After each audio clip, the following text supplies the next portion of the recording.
BlassCFB, one of the former top 3 players in terms of skill back in the days of 2.0 and early 2.1, but after becoming one of the top players and beating several extreme demons, Blass suddenly vanished from the game and YouTube as a whole. BlassCFB is renowned for his skill at the wave and straight flying, which is something that many still struggle with at the time, and still to this day. Today, we're going to be taking a look back at BlassCFB, his achievements and his progression and skill as a player, as well as his eventual mysterious disappearance from YouTube and the game as a whole. It's unclear as to how Blass found out about the game or why he started playing, but what is known is that he started in early 2.0, and his first level completions were Deadlocked and Geometrical Dominator. After this, he beat some easy demons like Experience D, the Magma Caverns, and Dark Hell.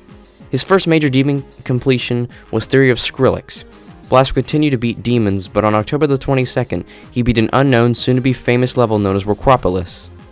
More demons would follow after Workropolis, which included levels like TOE2 version 2, the Big Black, and other such demons.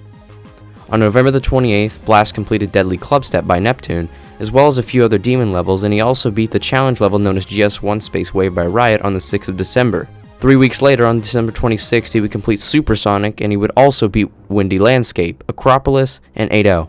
On January the 11th, 2016, Blass would upload a WIP, or Work in Progress, meaning he would get to work on it shortly. On January the 15th, Blass completed Ultrasonic, and a day later, Ultra Drivers. On March the 13th, he conquered Old Cataclysm. After that, on April the 4th, he beat the Ultimate Phase.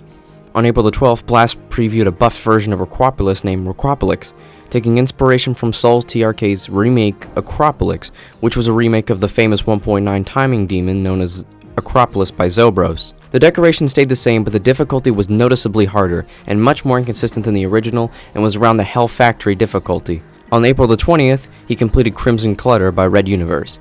On May the 1st, Blass got a new record of 92% on Acropolis. 3 days later, on May the 4th, he beat Acropolis, and it became another one of his biggest achievements, and as of now it has 175,000 views and is one of his most popular videos. Later, on June the 1st, he began practice on the new updated version of Cataclysm, and a day later completed this, and became another one of his notable achievements, and his speed and persistence as a player for the time made him one of the top players in terms of skill. 4 days later, he achieved a high score of 56% on A Bizarre Phantasm, and on June the 19th, he uploaded his final preview of Acropolis. The level was buffed to be an extreme wave and timing demon, combined with straight flying, which was still relatively new to the community at that point. The music was changed from the Big Black to NK Fracture due to the Big Black being banned, and the level was properly synced to the new song, and 3 days later, BlassCFB would complete A Bizarre Phantasm. On July the 17th, he hit 10,000 subscribers on YouTube and did a Q&A video. After this, he got 52% on Acropolis, and 2 days later got 68, 69, and 71. The next day on stream, he got a new record of 77%, and we would for sure see this level verified. The next day on stream, he verified Acropolis, and the video exploded, and as of now it has a massive 325,000 views, but unfortunately till this day the level remains unrated, even though the decoration for the time was definitely rate-worthy. And also, something else interesting to note is that Roptop, when presented with Acropolis directly, he didn't rate the level due to its connections with the annoying and iconic timing level Acropolis by Zobros, and didn't rate it because of this connect, as well as not really liking Acropolis, and the level remained unrated due to Roptop's biased opinion on the Opolis series, which is quite unprofessional of him because your personal opinion of a level should not be involved when it comes to rating them, and many have used this example to show off Roptop's hypocrisy and bias when it comes to rating levels. On August the 11th, he completed New Death Corridor, a medium demon by Durami, and this completion remains his most popular in terms of view count, and as of now has nearly 550,000 views. On August the 15th, Blass and Souls TRK dueled, and Blass won the duel. The next day he died at 58% on Bloodbath, and over the next few days he achieved several other high scores on the level, with the highest being 94, and finally on the 21st of August, Blass completed Bloodbath. 10 days later, on August the 31st, Blass would complete Betrayal of Fate, WeoWeoTO's highly controversial Extreme Demon. On September the 14th, Blass completed Ice Carbon Diablo X. And 2 days later, he also completed Rebel Rebirth. Moving into October, on the 3rd, he got 70% on the Hell Factory, and the next day on the 4th, he beat the Hell Factory.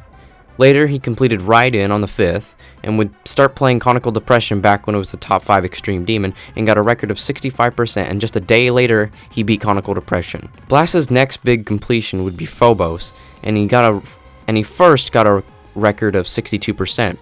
3 days later, he got 87, and a day later beat Phobos. On the 5th of December, he started on Plasma Pulse 3, and in 3 days, he completed the level on the 8th. Moving forward into mid-December, On the 13th, he beat Breakout by serve. The next demons would definitely be some of his most notable achievements. These included a Thanatos by Exinity, which was once number 1, Sakup in Hell, most notably Sonic Wave, which was one of the top demons at the time. At the turn of 2017, he began his year by completing Artificial Ascent, a top 15 extreme demon at the time, and on the 9th of January, he completed Hatred by Sir Gaiester. 3 days later, on the 12th, he began progression on Infernal Abyss, getting 58%. While playing and practicing Infernal Abyss, a new number 1 demon arose. Yatagarasu by Riot and More, verified by Trusted, became the new number 1 demon. After completing Infernal Abyss, Blast began his quest to beat Yatagarasu, and his first major progression came on the 24th of January when he reached a record of 34%. Later he got 54, and then a day later 77, but on February the 7th, Blast beat Yatagarasu and it became one of his top achievements for the time. After beating Yatagarasu in the middle of February, he reached 50,000 subscribers on YouTube, and then he mysteriously disappeared from YouTube and Geometry Dash for the most part, and sparsely uploaded, but we wouldn't hear from him for a while. A few months later, on May the 7th, he released a video titled Inactive Dad, and he explained his current situation and state with the game and came out and said he quit playing Extreme Demons and Geometry Dash, but still follows the community and watches new levels and also comments on videos. And also he's not coming back to Extreme Demons, and if he did, he would also play other games he enjoyed, and was thankful to all of his supporters, and that was the last we heard from Blass. Besides a bit of sparse activity a year ago on 2 different YouTube streams that weren't particularly significant or telling signs that he was returning.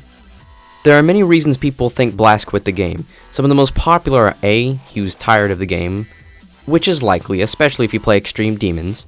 B, he wanted to move on and focus on other things, or C, he quit the game because the level he worked so hard on back in the day, Requapolix, wasn't rated, even though it was perfectly rate-worthy and could have become the new number 1 demon, but instead it was blatantly ignored due to Rob Top's unprofessional opinionative hypocrisy, and so the effort that went into the level was all a waste of time, but we may never know. Thank you guys so much for watching. If you enjoyed this episode of Legendary Players of GD, be sure to leave a like on it and also subscribe to the channel to help me out and support my career here on YouTube, and leave a comment down below to let me know your thoughts on the video or talk about other GD related stuff. And also something to note, I have a new Discord server, so if anyone wants to join the link. The link will be in the description down below or in the pinned comment. This has been your host Storm, and goodbye.